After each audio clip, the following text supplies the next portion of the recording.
La semaine dernière, j'ai détaillé le ralentissement de la performance que créent les indices passifs en surpondérant des actions surévaluées.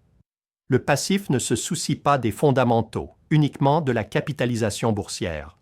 Ici, je propose une solution.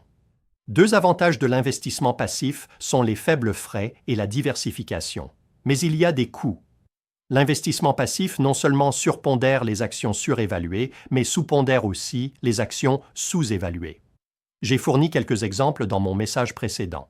Les nouveaux flux passifs vers la stratégie ne se soucient pas si la stratégie est évaluée à une prime de 90% par rapport à sa valeur nette d'inventaire. Ces flux perpétuent plutôt qu'ils ne corrigent la mauvaise valorisation.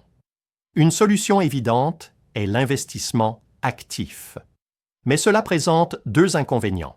Les frais d'actifs sont beaucoup plus élevés que ceux du passif et l'actif a sous-performé les indices de référence passifs en moyenne malgré le ralentissement de la performance du passif. Mais que se passe-t-il s'il existe une voie intermédiaire entre actif et passif? Appelons-la actif léger, une approche d'investissement avec un turnover très faible et probablement des frais faibles.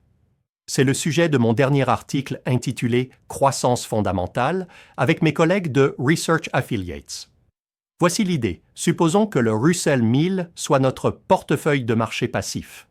Mais Russell dispose également de deux indices de style, Russell 1000 croissance et Russell 1000 valeur. Un portefeuille pondéré également de ces deux indices de style correspond exactement au Russell 1000.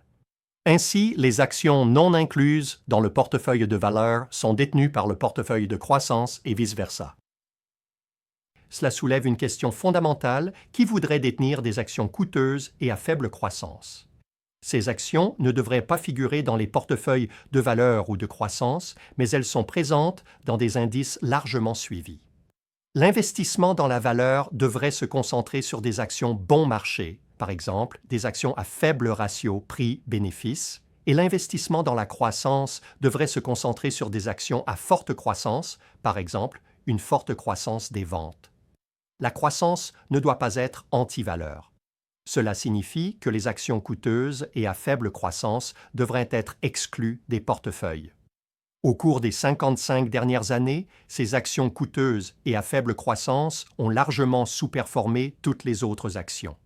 Se débarrasser des actions coûteuses et à faible croissance est une façon naturelle et simple d'améliorer les résultats des investisseurs.